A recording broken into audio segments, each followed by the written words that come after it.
Hello. Hello, Sharon. Thank you so much for joining the World Happiness Week. Oh, well, thank you for inviting me. It's a pleasure. Last time, thank you so much, Sharon, for joining us. Last time we were together. It's a pleasure to meet you, finally. Rogers and with Amishi and Shelly in Miami. It was amazing. You're always bringing so much joy and calm and authentic love and authentic happiness to everybody. So we are very pleased. Thank you so much. What a beautiful thing to say, really. And it's nice to meet you too, Catherine. You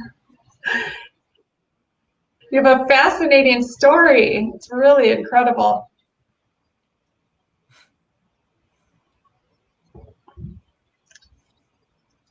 So I'd love to start by just getting into your recent book and talking about real change, mindfulness to heal ourselves and the world. And I think never has there been a time more that we have needed that. So really, really grateful to have you here and would love to learn more about the book and the message.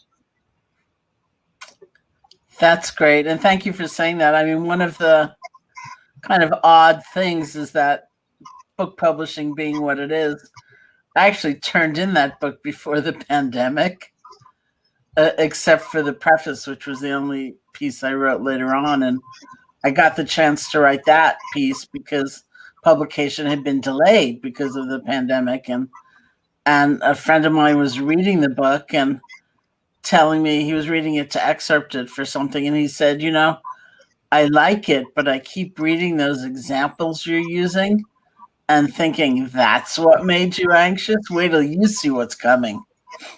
You know, so I thought, oh, maybe I need to try to ground the book and the topics in the book in our current reality. So I went to the publisher and asked if I could write a new preface, but everything else was written earlier. Yeah, that's wonderful. And what have you learned through the pandemic? So much. Well, interestingly enough, the overriding question I had for myself in writing that preface was, what's still true? Like in a time of such incredible disruption and uncertainty and anxiety and grief and loss and so much going on, like what's still true? What's upholding me? What am I counting on? What am I relying on? And that was such an important question to be asking myself. And really what I discovered was that a lot of what I was counting on were some of the tools, some of the skills I had learned in meditation practice 50 years ago to begin with. That no matter what was going on, that just as a human being, I had the capacity to create some sense of centeredness and some spaciousness. And spaciousness didn't mean coldness or not caring. It just opened the door to see some options, you know, like when we get caught in a state like anxiety, it's like the world gets very small.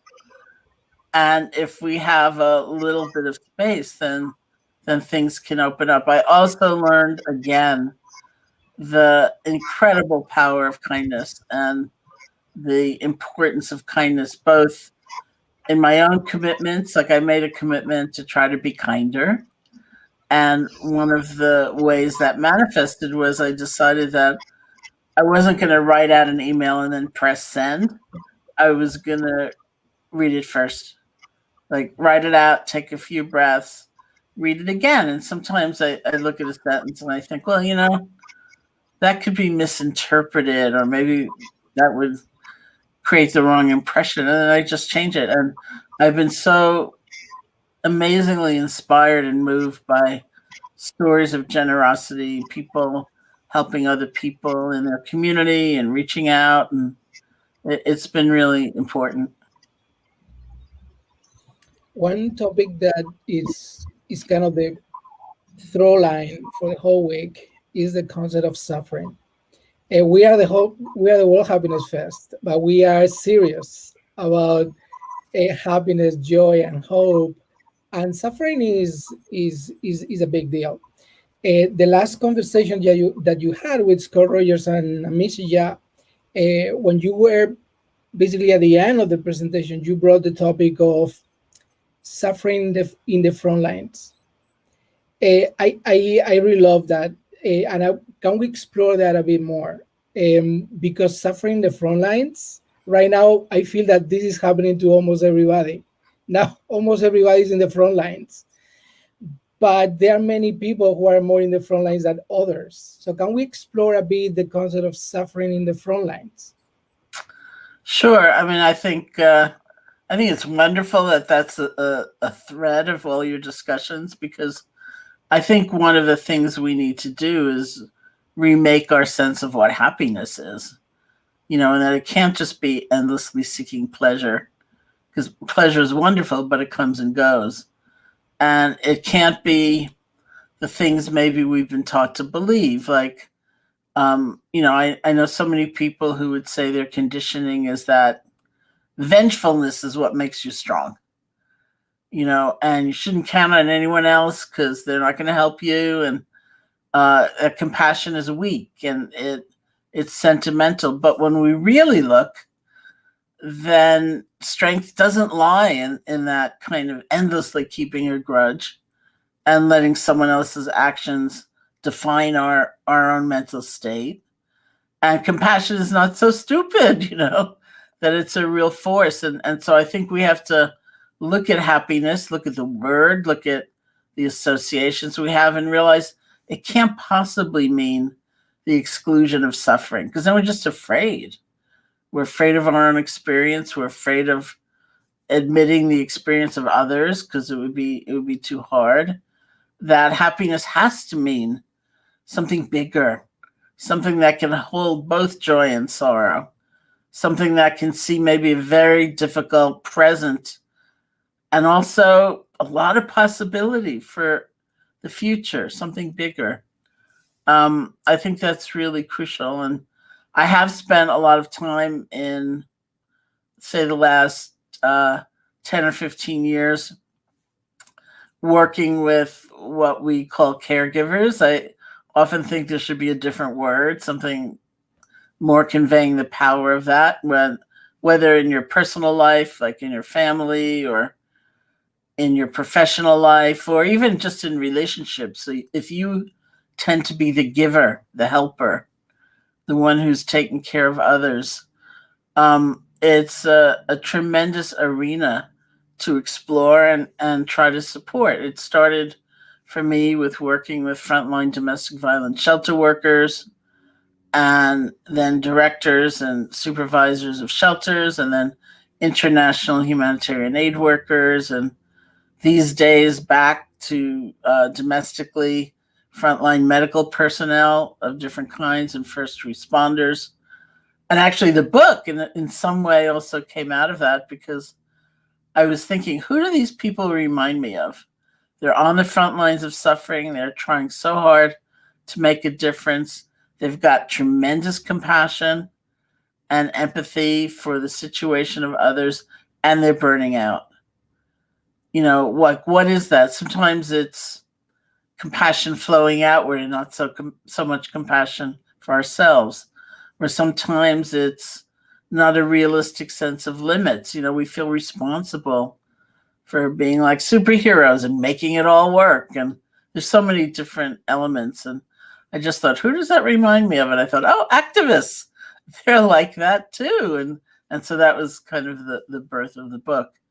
I think that there's so much about balance we can all learn, and we can learn it from people who are on the front lines, because their hearts are tremendous and they care so much. And there is such a crisis as people burn out. And I think we have to understand why. One of the things that I've struggled with as I've done work in mental health and just in talking about meditation and the power of meditation and how it can transform our lives, and there's now all of the research to support it and the benefits of it, and people still saying, I don't have time for it. Like I've got too much to do. How, you have so much experience in it. How do you answer that? How do you, what's like the key? Well, the last time I did a public presentation with our friend Amishi, who's a neuroscientist in Miami at the University of Miami, we're on a panel together for Oxford University, but the reality of our time is that I never actually leave this chair. This is just where I live, basically. And then I say, oh, I'm going to California, but I'm not going anywhere. So Amishi and I were on this panel together, and I quoted a different, very prominent neuroscientist that we both know, who had said to me that what his lab had found was that just 7 to 9 minutes of meditation a day would change your brain in the way that they like to say, one's brain can change in an understanding of neuroplasticity and better circuitry and, parts of the brain that emphasize like emotional hijack and being overcome actually recede, and the parts of the brain that emphasize reflection and more deliberate action, they expand and so on. So what this friend had said was that 7 to 9 minutes a day would actually change your brain. So this means demonstrable changes in your fMRI. So I was looking at Amishi's face on the screen. She didn't look that happy. So I said, okay, Amishi, what do you think? And she said, well, my lab found 12 minutes a day would actually change your brain. So first of all, obviously nobody knows. And there's not a precise number, but nobody is saying you have to put this into practice for 12 hours a day to make a difference. It's like 12 minutes a day. So I think that idea that we don't have time can be challenged. What seems to be the most significant factor in these findings is the regularity. And so Amishi would say 3 to 5 times a week. And I said to her, that is actually harder for me in the way my mind works than every day. Because if it's 3 times a week, it'll be Monday and I'll think, let's start Wednesday. And it'll be Wednesday and I'll think, I'll do it 3 times on Saturday. That would count. But every day is every day. And so if you want, it's not a coercive activity, carving out that commitment. It could be in the morning, it could be in the afternoon, it could be in the evening, whatever is working for you. And see if you can just do it. And if you don't have 12 minutes on a certain day, you only have 5 minutes, try that. Love that. And you're muted. Also, of course. Yes. Today is all focused on health. How do you relate happiness and real happiness and real change to health? Do you see the correlation? What is your experience with that? Yeah, certainly if you include mental health within the purview of health, which needs to happen.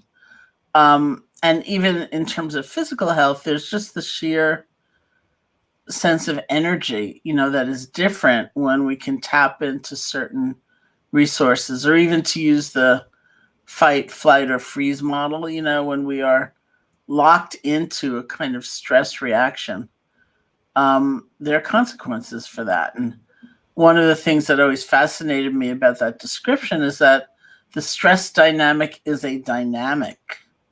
There's the stressor, the pressure, the incident, the problem, and then there's how it's being met. It's the resource with which it's being met. And it's not to say that we never try to change the problem. I think that's part of the misunderstanding of meditation, that you're just going to be all, goofy and you're not going to try to do anything about circumstances. That's not true. But we also don't often think about the effect, the role of that sense of resource. Do we feel alone, or do we feel like we're part of a community in facing some challenge? Do we have confidence about inner strength we can draw on, and can we cultivate them, or do we just feel overcome? And so the more we can change the meaning of happiness to include that sense of resource, which is both coming from within and coming from a sense of community, I think the more significant that will be in terms of health. And, even before the pandemic, people were saying, for example, that in many countries in the world, there was like an epidemic of loneliness.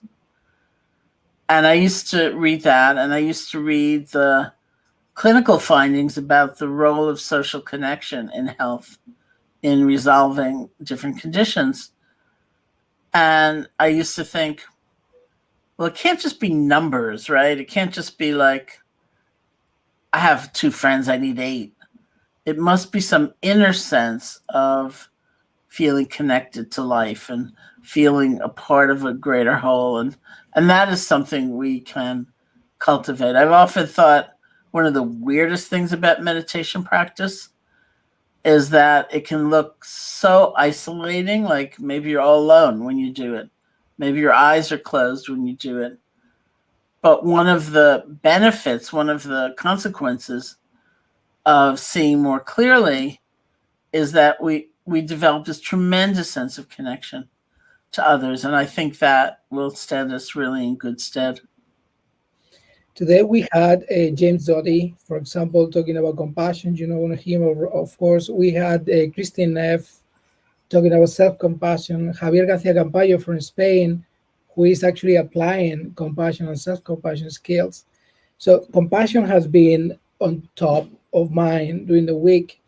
We know about forgiveness, and we know about love as well. So I'm very much complementary to compassion. When you do your practice, do you have recommendations about when to choose a compassion practice, a forgiveness practice, or a love practice? I think they're all good, I think we are practicing self-compassion if we're, for example, doing any meditation technique well, even if it's never spoken about, even if we don't understand its role. So, for example, the very first meditation instruction I ever received was 50 years ago in India. And it was simply sit down and feel your breath. Feel the sensations of your in and out breath at the nostrils. And my first response, as many people have heard me say, is that's stupid. I came all the way to India. Where's the magical, esoteric, fantastic technique that's going to wipe away all my suffering? And then I thought, how hard can this be? What'll it be, like 800 breaths, 900 breaths before my mind wanders? And to my absolute shock, it was like 1 breath or maybe half a breath, and I'd be gone, and I'd be way gone. And then comes a critical moment in the whole process where you realize, I've gotten distracted. I've gotten lost. How do we speak to ourselves then? Can we let go gently? It's what one of my teachers called exercising the letting go muscle. And can we start over again? Can we begin again? That's where resilience comes in. Or do we spend the next hour and a half chastising ourselves for having blown it, for having lost it, which is more common? You shouldn't have been thinking. Why are you thinking? No one else is thinking. And when we get lost in that kind of train of judgment, not only do we add sometimes a tremendous length of time to the distraction, but we're so demoralized, we're so exhausted. We don't have that ability so easily to begin again. And so when we practice letting go and coming back to that chosen object, inevitably we are deepening self-compassion, or we can't do it. We just keep going off in all of this judgment. And so it's a crucial, crucial skill. And it translates into a kind of kinder perception of others, at least to see that actions others are doing, instead of so much calling them bad or terrible, realizing, oh, that is creating a lot of suffering. and it's almost having a different lens with which we look at things. So whether you are practicing a kind of mindfulness practice or forgiveness or compassion or loving kindness, I think these skills are being developed. Thank you so much. Catherine, do you have a last question? Yeah, well, it's been wonderful. And I mean, for me, the hardest thing has been more self-compassion and self-love, and, that we talk about in your book and Mindfulness to Heal Ourselves and the World. It's, we often move to activism so quickly and ignore our own needs and what we need. And I think that is such a important part of your message and really beautiful and definitely resonates with me. And I hope all that are listening kind of take that away too. That it's important that we forgive others and, most importantly, ourselves. Mm-hmm. Yeah, I mean, I really agree. That's wonderful. Yeah, thank you so much for joining us today. It's wonderful to meet you. An honor. Well, thank you. Thank you both. Thank you so much, Sharon. You are a true example of what joy, happiness, and change is. So we are so blessed learning from you. Thank you so much for joining. Thank you. Thank you. Be well. You too.